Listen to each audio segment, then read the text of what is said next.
24장 우리의 소망, 몸의 속량, 로마서 8장 18절부터 25절 말씀.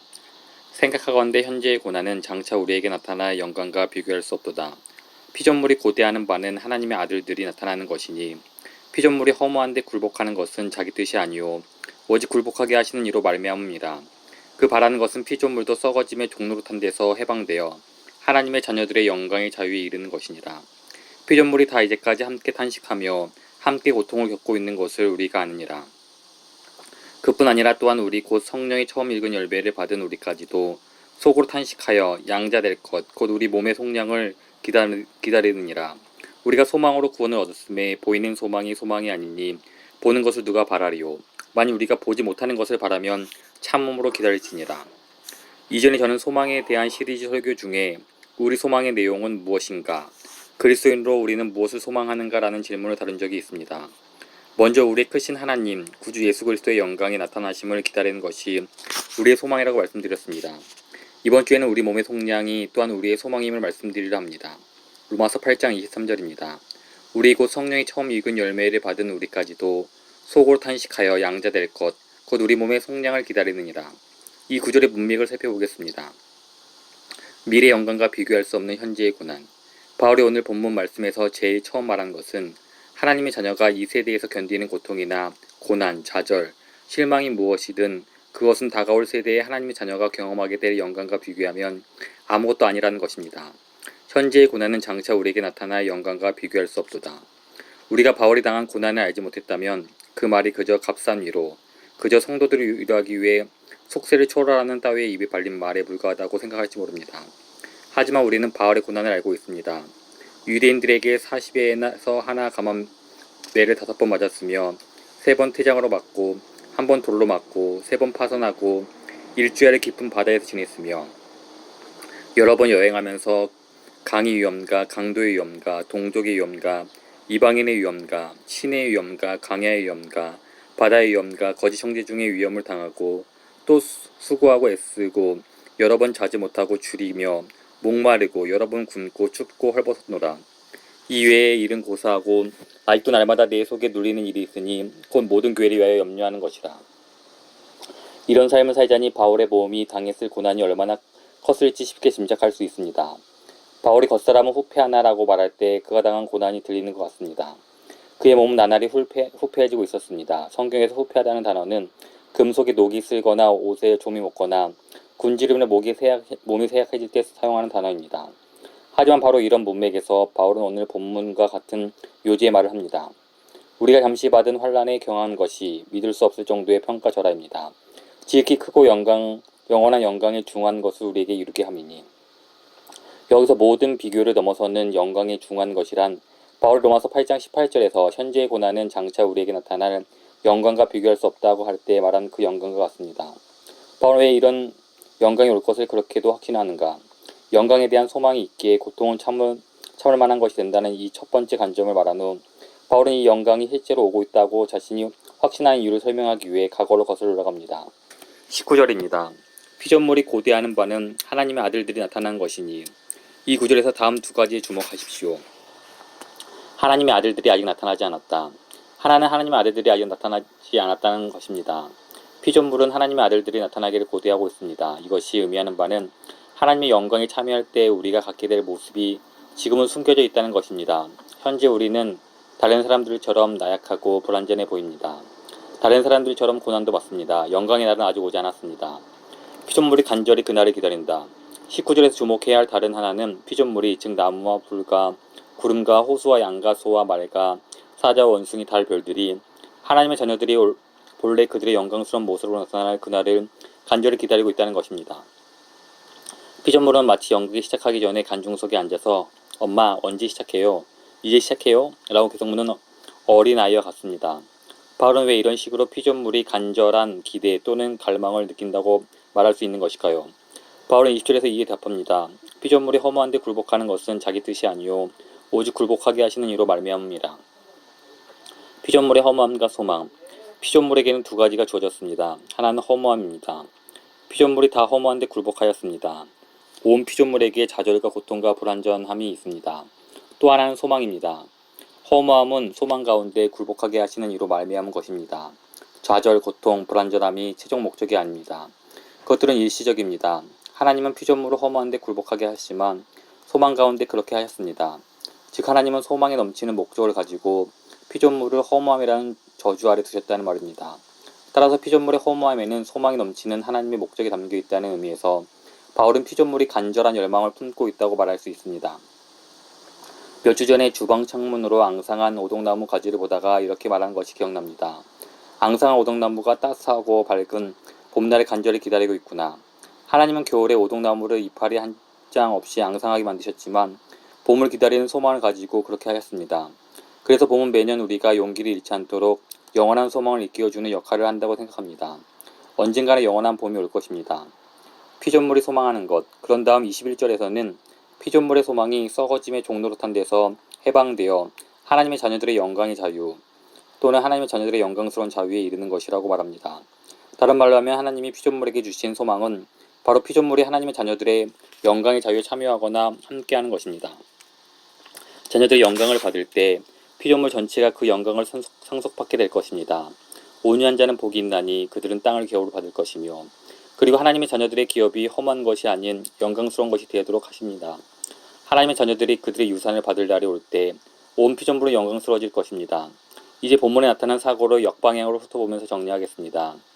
21절은 모든 피조물이 언젠가 하나님의 자녀들의 영광을 공유하게 될 거라고 말합니다. 그래서 20절은 현재 피조물이 갖는 허무함은 막다른 골막이 아니고 피조물은 소망으로 차 있다고 말합니다.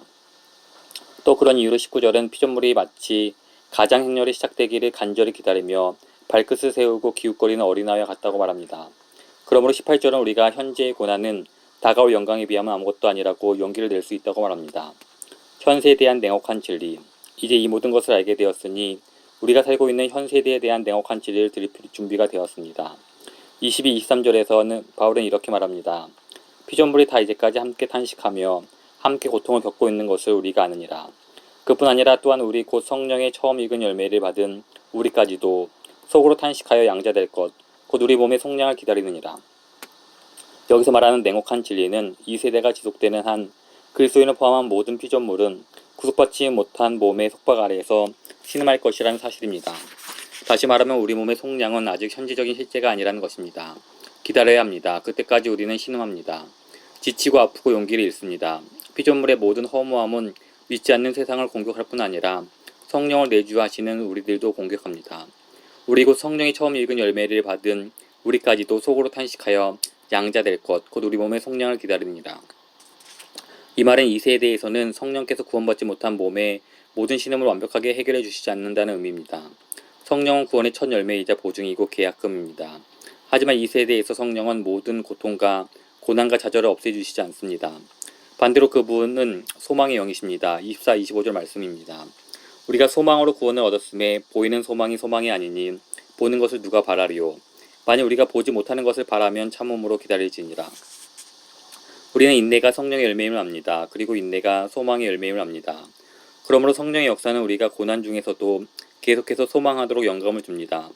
성령께서는 현재의 고난이 장차 하나님의 자녀들에게 나타나 영광에 비하면 아무것도 아님을 기억하고 느끼게 하셔서 끝까지 인내하도록 도우십니다.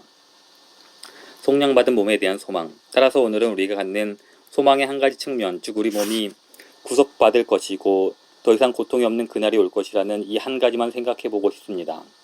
너무 육체적인 소망이 아닌가. 그리스도인으로서 우리가 갖는 이 소망에 대해 묵상하다가 한 가지 위험이 도사리고 있음을 보았습니다. 우리 몸이 구속받아 고통과 고난과 장애와 신음으로부터 자유로워지는 것을 소망하다 보면 우리 자신이 소망의 중심에 서는 위험이 생각나지 않을까요? 하나님이 우리 소망의 중심이 되셔야 하는데 육신의 안위를 가장 소망하는 위험에 빠지지는 않을까요?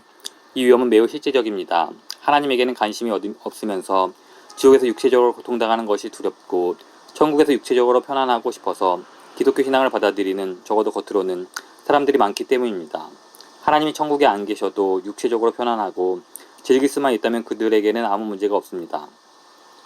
그들의 소망의 중심에 하나님은 없습니다. 그들은 자신이 하나님 나라를 보게 될 거라고 스스로를 속이고 있습니다. 그렇다면 우리는 몸의 속량에 소망을 두어야 합니까? 아니면 그것은 너무 육체적인 소망입니까? 몸의 속량을 소망하면서도 소망의 중심에 하나님을 두는 게 가능할까요? 우리에게 몸이 주어진 이유. 이 문제를 깊이 생각하다 보니 한 가지 기본적인 질문이 생각났습니다. 먼저 우리는 왜 몸을 갖고 있는 걸까요? 왜 하나님은 우리를 그저 영적인 존재로 창조하지 않으셨을까요? 하나님은 왜 물리적이고 물질적인 세상을 창조하셨고 그 다음엔 그 안에 육체를 가진 인간을 창조하셨을까요? 이 질문에 답할 수 있다면 왜 하나님께서 우리 몸을 구원하시려고 하는지, 그리고 우리는 왜 하나님이 그렇게 하시기를 소망해야 하는지 말할 수 있을 것입니다. 따라서 이렇게 질문해 보겠습니다. 신약 성경에서 우리가 왜 육신을 입고 있는지 답해주는 부분이 있습니까? 하나님이 우리를 육체를 입은 존재로 창조하신 목적은 무엇일까요? 몇 구절을 살펴보면서 신약 성경이 이에 대해 어떤 식으로 답하는지 알아보겠습니다. 고린도전서 6장 13절입니다. 몸은 음란을 위하여 있지 않고 오직 주를 위하여 있으며 우리가 몸을 입은 이유가 무엇이든 간에 우선은 주를 위해서라고 답할 수 있습니다. 우리는 하나님을 위해서 영으로뿐 아니라 육신으로도 존재합니다. 어떤 의미에서 그렇습니까? 고린도전서 6장 19, 20절의 말씀입니다. 너희 몸은 너희가 하나님께로부터 받은 바 너희 가운데 계신 성령의 전인 줄 알지 못하느냐? 너희는 너희 자신의 것이 아니라 값으로 산 것이 되었으니 그런즉 너희 몸으로 하나님께 영광을 돌리라. 그렇다면 어떻게 몸이 주를 위한 것이 되었습니까? 우리 몸은 태초에 창조되었고 지금은 죄에게서 값을 지불하고 다시 산 것이 되어 성령의 특별한 초소가 되었으며 하나님의 영광을 드러내는 도구가 되었다는 의미에서 그렇습니다. 바울은 빌립보서 1장 20절에서 자신의 직접적인 경험을 통해서 이에 대해 구체적인 예를 보여줍니다. 바울은 고문당하고 죽을 위기에 처했습니다. 그때 그는 이렇게 말합니다. 나의 간절한 기대와 소망을 따라 아무 일에든지 부끄러워하지 아니하고 지금도 전과 같이 온전히 담대하여 살든지 죽든지 내 몸에서 그리스도가 존귀하게 되게 하려 하나님.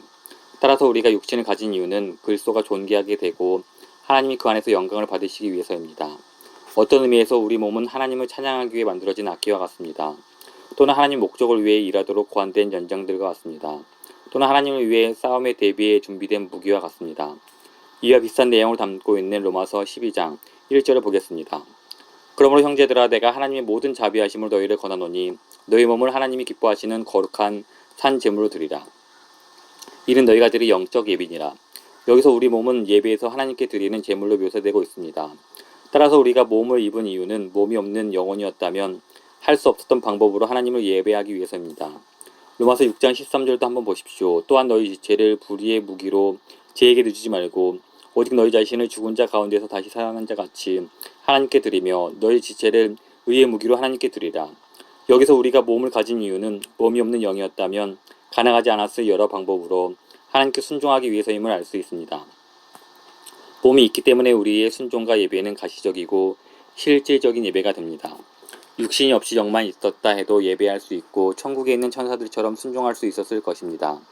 하지만 하나님은 자신의 영광을 드러내기를 간절히 열망하셨기에 전에는 존재하지 않았던 현시적 차원, 즉 물리적이고 물질적인 우주를 생각해내셨습니다. 그리고 그것을 창조하셨고 그 안에 물리적인 육신을 가진 인간을 두셔서 더욱 다양한 방법으로 하나님의 다함 없는 풍성한 영광을 드러내고 모든 피조물이 그것을 즐거워하도록 하셨습니다. 그래서 바울은 우리 몸으로 인해 더 많은 방법으로 하나님께 예배하고 순종할 수 있다고 말합니다. 앞서 제기했던 질문, 즉 왜 인간은 육신을 가지고 있는가에 왜 하나님은 인간을 그저 영적인 존재로 창조하지 않으셨는가에 대한 답은 이것입니다. 우리가 몸을 가진 것은 주를 위해서입니다. 몸은 오직 주를 위하여 있으며 하나님은 여러 가지 다양한 방법으로 당신의 의와 영광을 드러내시는데 열정적이고 창조적으로 일하시기 때문에 우리가 이처럼 몸을 갖게 된 것입니다. 우리는 몸의 속량을 소망해야 하는가? 로마서 8장 23절로 돌아와서 본래 질문인 우리는 몸의 속량을 소망해야 하는가에 대해 살펴보겠습니다. 우리 곧 성령의 처음 읽은 열매를 받은 우리까지도 속으로 탄식하여 양자될 것, 곧 우리 몸의 속량을 기다리느니라.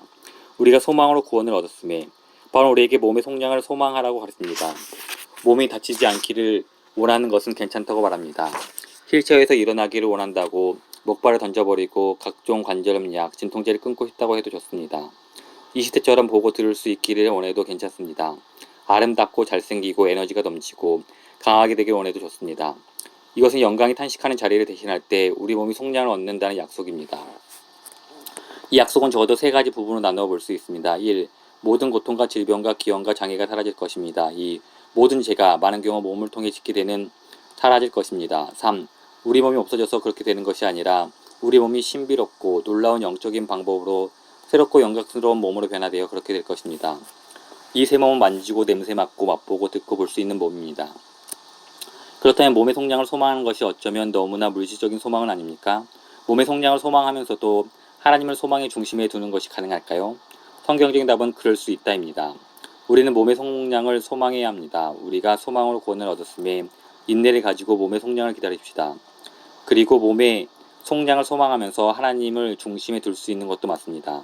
하나님이 우리를 육신을 입은 존재로 창조하신 이유가 새롭고 기대하지 못했던 방법으로 하나님을 예배하고 순종하도록 하기 위해서임을 이미 살펴본 바 있습니다. 부활에서 기대하는 것. 어린아이들과 아직도 어린아이처럼 세상을 느끼는 분들께 몇 말씀을 드리며 설교를 마치려 합니다. 저는 어렸을 때는 천국에 대해 기뻐하는 것이 어려웠습니다.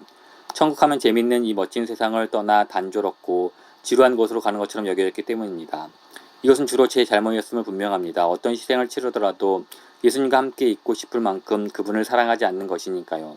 하지만 성경이 부활에 대해 말하는 내용을 더 잘 알았더라면 많이 달랐을 것입니다. 그래서 우리는 부활에 대해 무엇을 기대해야 하는지 더 잘 알아야 합니다. 우리를 향한 하나님의 마지막 목적은 우리 영혼이 하늘에 있는 유령의 집 같은 곳에서 몸도 없이 떠다니는 것이 아닙니다.